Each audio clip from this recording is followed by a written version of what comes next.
नाकेबंदी हे शस्त्रसंधीचं उल्लंघन आहे। इराणच्या संसदेचे अध्यक्ष मोहम्मद बाघेर गलिबाफ यांनी हे वक्तव्य केलंय। होर्मुझची नाकेबंदी उठेपर्यंत चर्चा होणार नाही असं गलिबाफ यांनी म्हटलंय। अशा परिस्थितीत होर्मुझची सामुद्रधुनी उघडणं शक्य नाही असंही गलिबाफ यांनी म्हटलेलं आहे।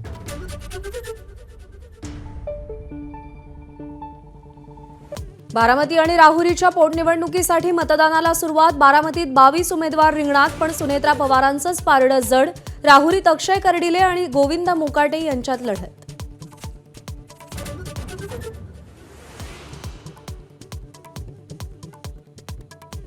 सुनेत्रा पवारांनी काटेवाडीत मतदानाचा हक्क बजावला, तर अक्षय कर्डिलेंनीही मतदानाचा हक्क बजावला।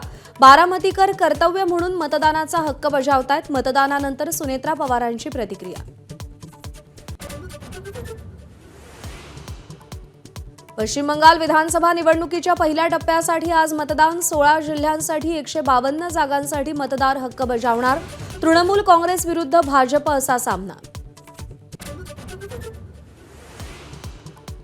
तामिळनाडूमध्ये विधानसभेच्या सगळ्या 234 जागांवर आज मतदान। स्टॅलिनची द्रमुक आणि एनडीए यांच्यात प्रमुख लढत। अभिनेता विजयला तमिळींचा कसा कौल मिळतो याची उत्कंठा।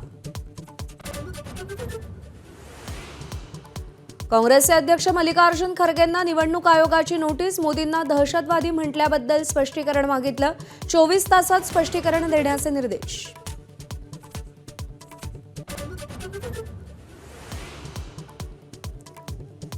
आमदार रोहित पवार यांना विशेष न्यायालयाचा मोठा दिलासा। शिखर बँकेच्या कथित घोटाळा प्रकरणात आरोपमुक्त, सत्य लपू शकत नाही, रोहित पवारांची प्रतिक्रिया। राज्यातील सरकारी कर्मचाऱ्यांच्या संपाचा तिसरा दिवस। बैठक निष्फळ झाल्यानं आज पुन्हा चर्चा। सरकारकडून ठोस काही मिळाल्याशिवाय संप मागे नाही, कर्मचाऱ्यांचा पवित्रा।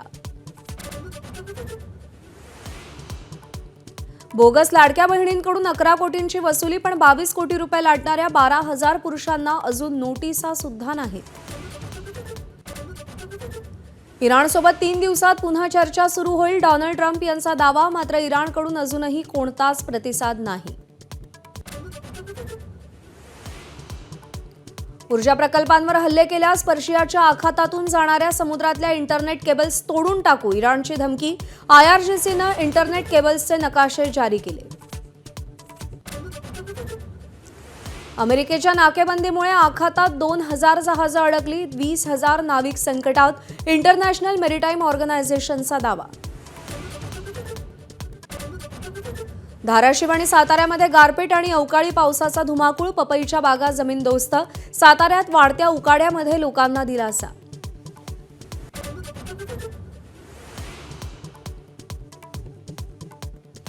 लखनौ सुपर जायंट्सचा फलंदाजांचा फ्लॉप शो, राजस्थान रॉयल्सचा 40 धावांनी विजय। रवींद्र जडेजाची अष्टपैलू कामगिरी।